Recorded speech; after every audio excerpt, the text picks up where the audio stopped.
The cashier at MedFirst Pharmacy on the corner of Halsted and 47th in the Bronzeville neighborhood of Chicago counted the coins on the counter at 9:17 on a Thursday morning and did not look up. 31 coins, some of them pennies, none of them enough. Nana Owusu Boateng stood on the other side of that counter with her hands pressed flat against the glass and watched the cashier's finger move through the pile like she was searching for something that wasn't there. The woman's name tag said, Blessing. Blessing did not look up. It is $14.72, Blessing said. You are $6.14 short. Nana reached into the pocket of the yellow wool coat, the one she had bought from St. Benedict's Thrift on South Wabash for $3 the previous February, the one she had dry cleaned once because she had nowhere else to be warm, and found nothing new. She had already given everything in that pocket.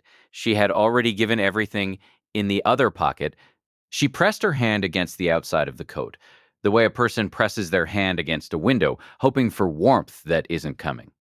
Behind her, a man coughed, a long, wet, rattling cough that seemed to start somewhere much deeper than his chest. Nana turned. He was sitting on the narrow plastic bench beside the blood pressure machine. A man who looked to be about 71 years old, maybe 72, wearing a thin gray sweater that was no sweater for February in Chicago. No coat, a plastic bag at his feet that held, by the look of it, one orange, one folded piece of paper, and nothing else. He coughed again. When he pulled the handkerchief from his pocket, it was already red in two places, and he folded it quickly the way a man folds something he does not want witnessed. He had $9 on the counter in front of Blessing. The medication he was trying to buy cost $9 exactly. Blessing slid the coins back toward him without counting them. Cash only today, she said. The card machine is down. The man looked at his 9 coins. He looked at them the way a person looks at a thing they have already calculated and recalculated until the math stops changing. Nana held the coat closed at the collar with one hand. She reached into the interior pocket, the one with the broken snap she kept meaning to fix, and she took out the only bill folded in there, a 10. She had had it for 11 days. She had not spent it because she had been saving it for the medication. Blessing was now sliding back across the counter at the old man in the gray sweater. She placed it on the counter. For him, she said, and keep the change. Blessing looked at her for the first time since she had walked in. She said nothing. She took the 10, she gave the old man his medication in a small white paper bag, and printed a receipt he did not ask for. The old man looked at Nana. He had very still eyes, the kind of eyes that had seen enough to stop being surprised by anything. And yet something in them shifted when he looked at her. He said, "What is your name?" Nana told him. She said it the way she always said it, fully, the way her mother had taught her. All 4 syllables, Nana Owusu Boateng, not Nana Smith, not Nana O. The whole name, as though it were a complete sentence. He nodded once. He put the medication in the plastic bag next to the orange, picked up both carefully, and walked to the door. At the door, he stopped. He did not turn around. "You will hear from me," he said. She did not know what that meant. She thought perhaps he meant nothing by it. She thought perhaps it was the thing people say when they have nothing to give back and need to give something.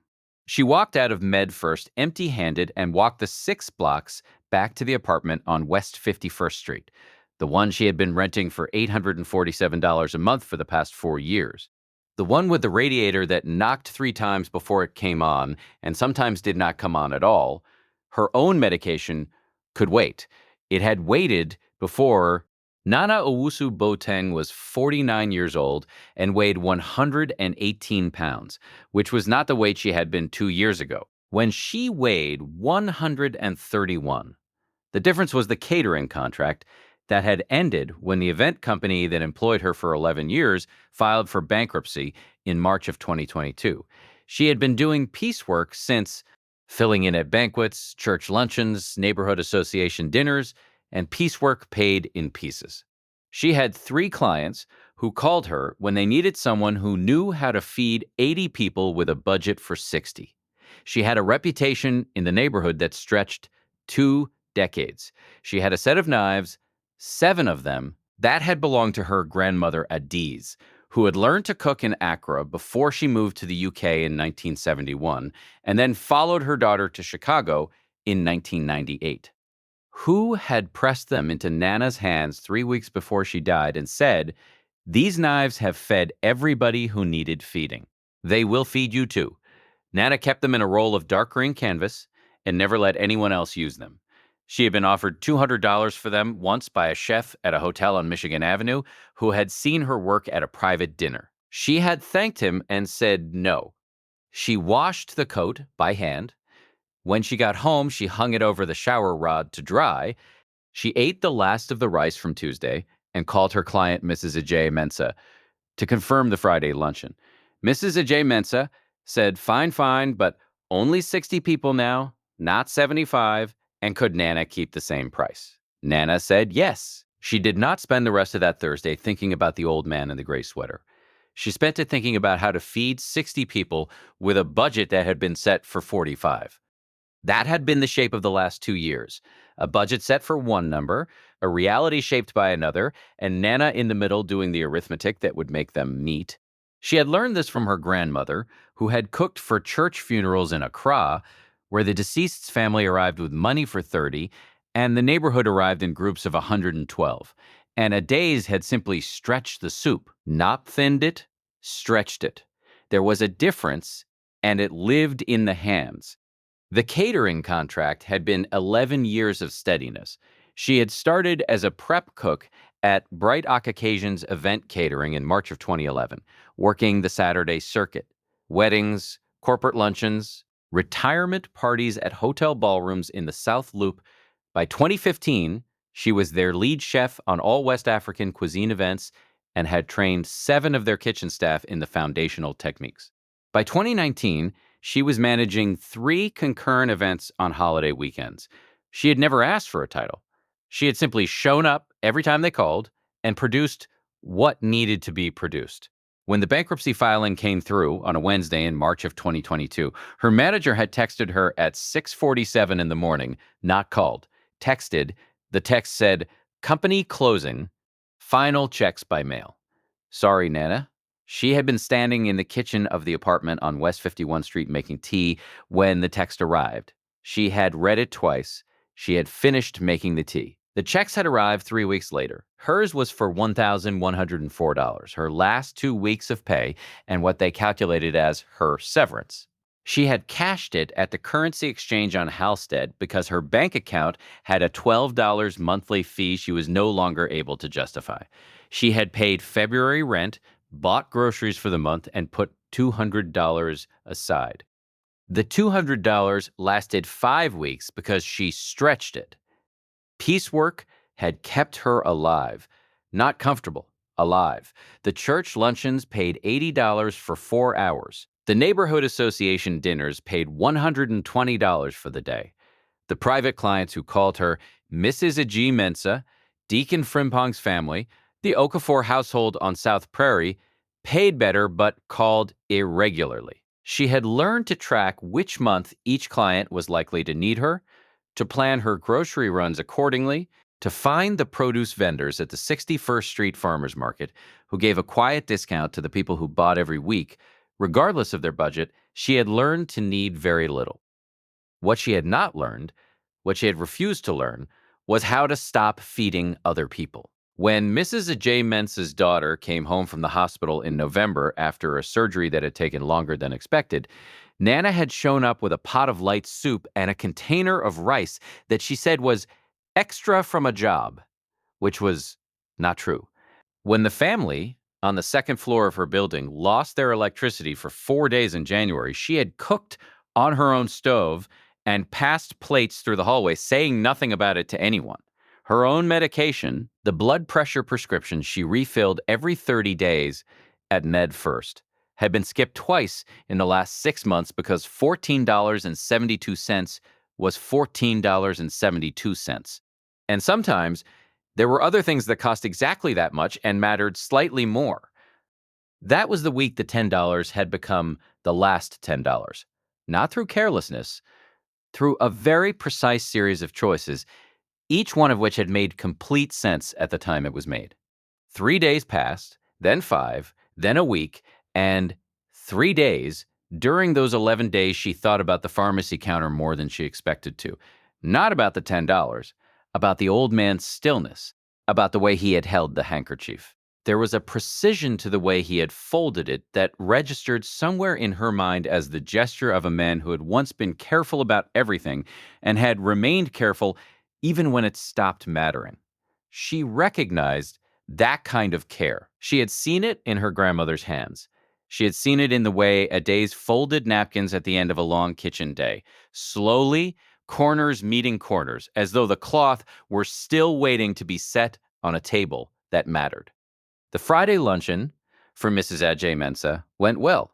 60 people. The jollof rice fed 63. A woman at table 7 asked who had cooked it and then asked for a card.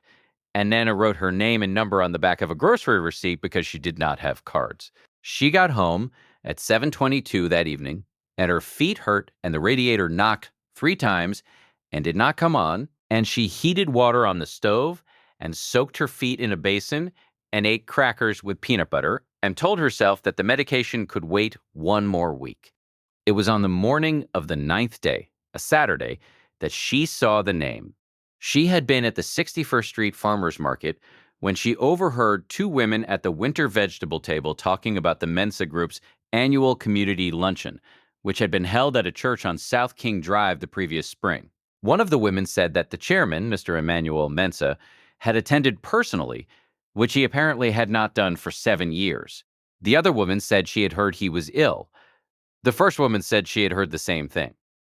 Nana bought her turnips and walked home and put the name in the back of her mind where things went when they had not yet become anything. On the morning of Thursday the 14th, 25 days after she had stood at that pharmacy counter and watched a woman named Blessing count 31 coins, a letter arrived. Not an email, not a notification.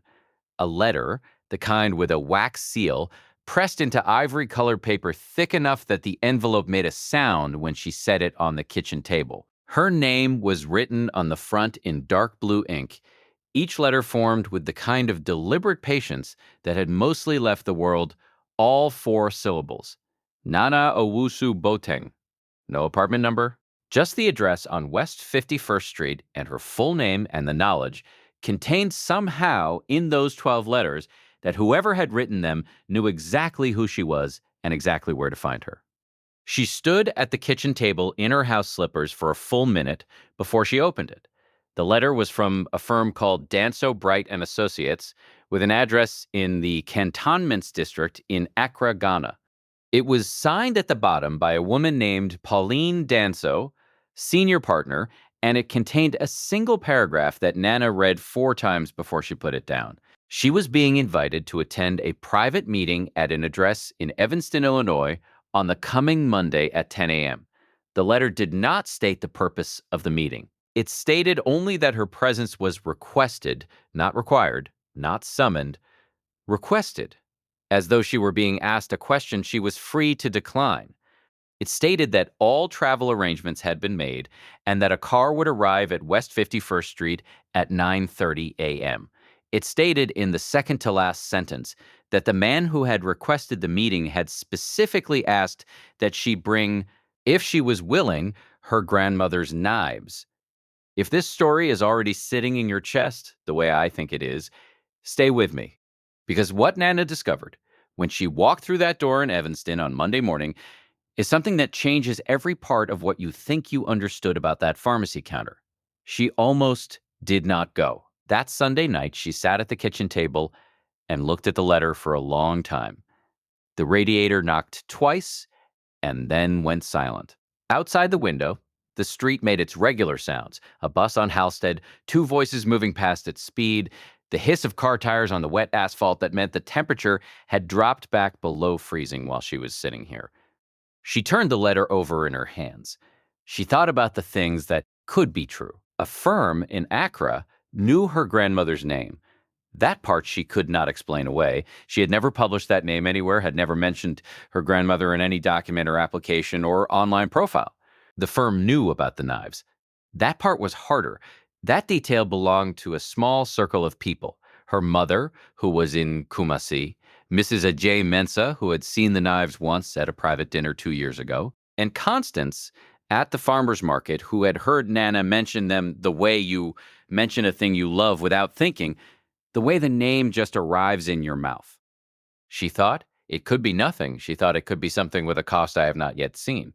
She had been alone at a kitchen table before and made decisions that looked like open doors and turned out to be walls.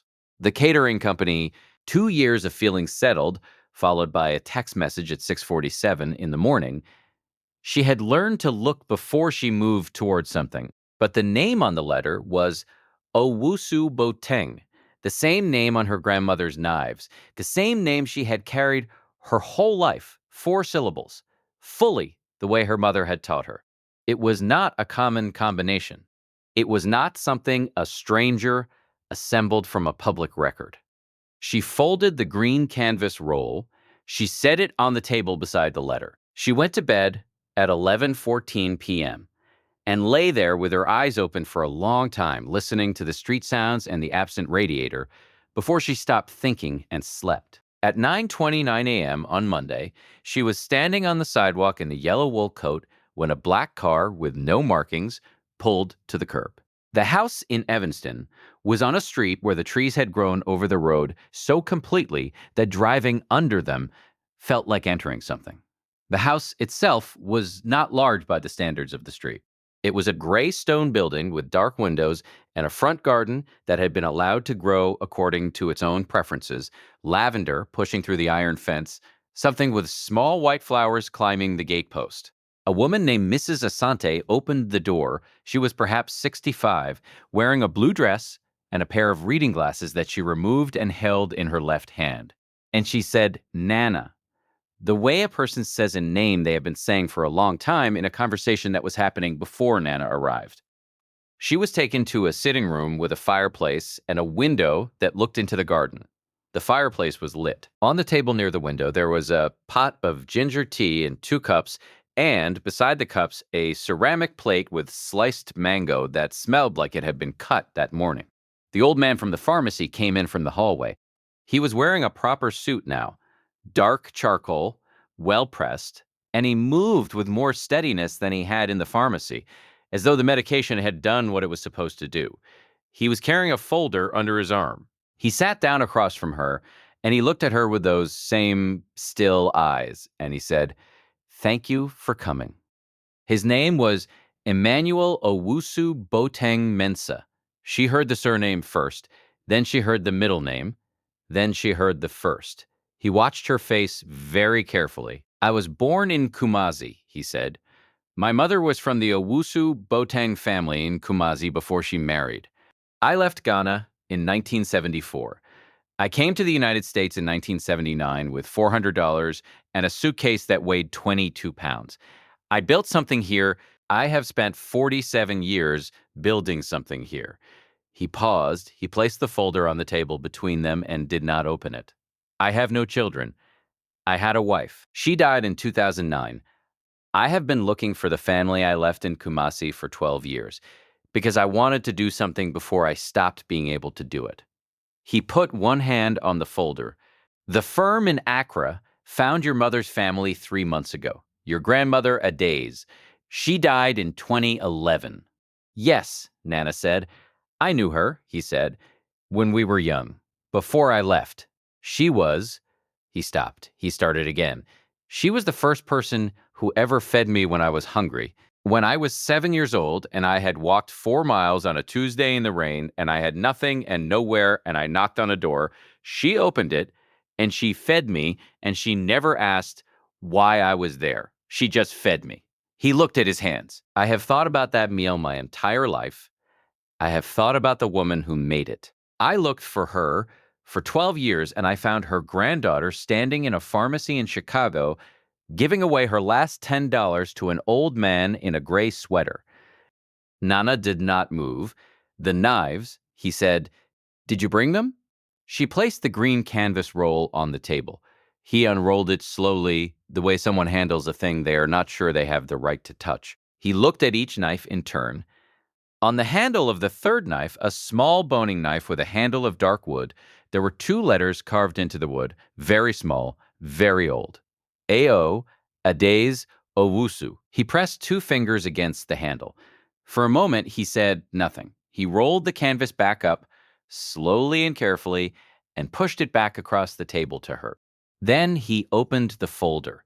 Emmanuel Mensa was the founder and chairman emeritus of Mensa Group, a Chicago-based food production and catering services company that had been operating since 1989 and currently held contracts with 47 institutional clients across 4 states. He had been trying to identify a successor to the company's culinary development division for 3 years. The division was responsible for training 200 culinary staff per year and developing the menus and cooking frameworks used across all 47 client sites.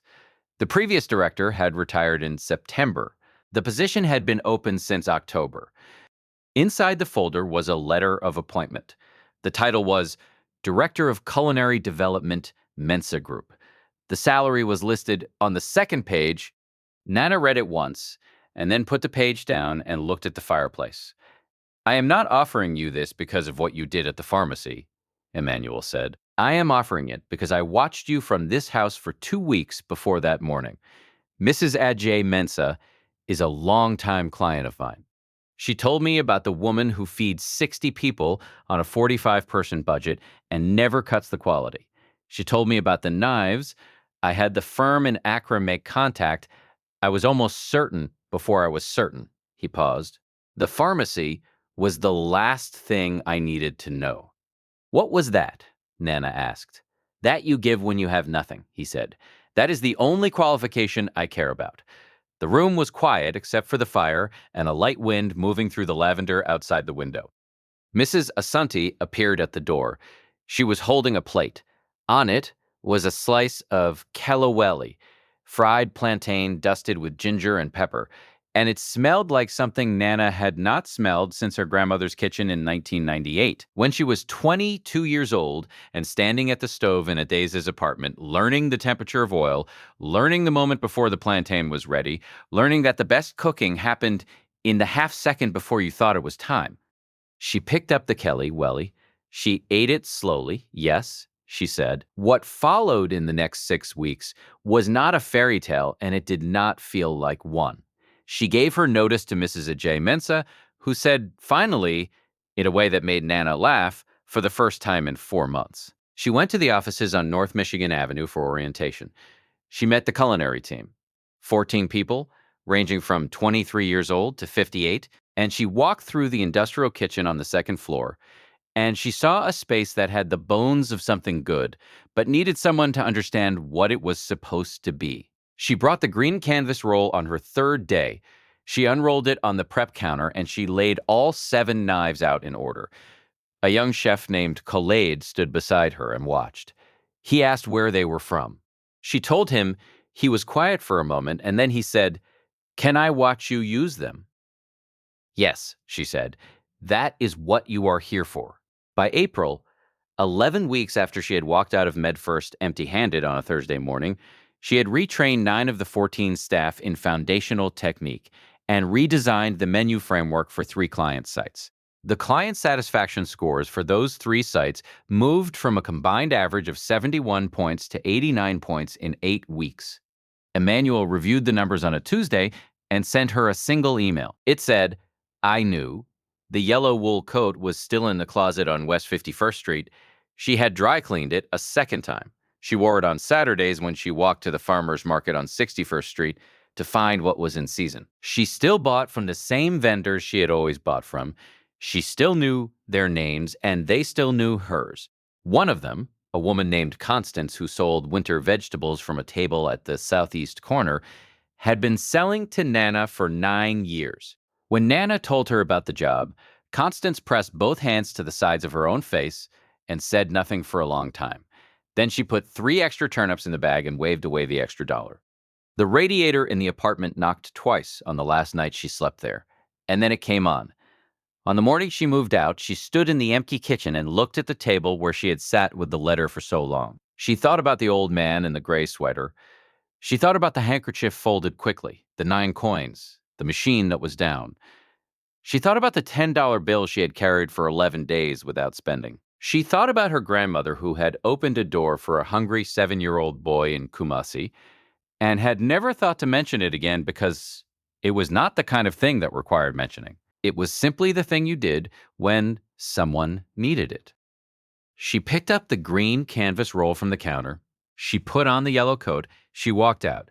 Emmanuel Mensah did not believe he had changed Nana Owusu Boateng's life. He believed, and he said this to Pauline Danso in Accra, in a phone call the week after the appointment letter was signed, that he had simply placed a door in front of a woman who had always known how to open one. He was right about that, and wrong about something else. He believed the debt went one direction, that he owed a grandmother he could never repay, so he paid the granddaughter instead. But what he did not understand until much later was that Nana's $10 had already saved him before any folder was opened. He had been ill for 7 weeks. He had been going to MedFirst and being turned away for reasons he was too proud to explain to anyone. He was a man who had built 47 institutional client relationships and could not bring himself to ask his own assistant for $9 to cover a medication. He had been sitting on that bench for 22 minutes that Thursday morning, counting his coins, waiting for something he could not name, when a woman in a yellow coat placed a $10 bill on the counter and said, "For him, keep the change." You cannot give nothing and call it nothing. What looks like the last of what you have is sometimes the first of what someone else needs to survive. The $10 was medicine.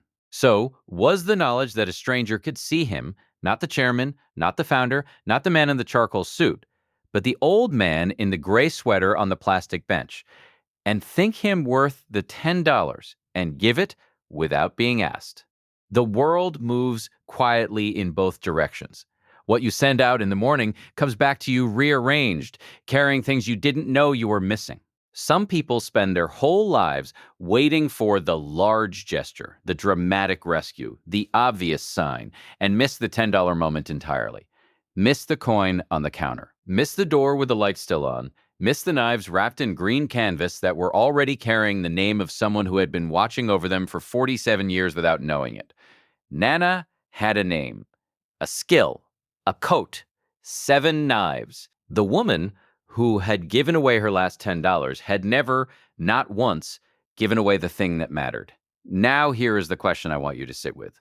If you were standing at that pharmacy counter, your last bill in your pocket, your own medication waiting, and behind you was a stranger who needed it more, would you know the difference between giving and losing, between the last of something and the first of something?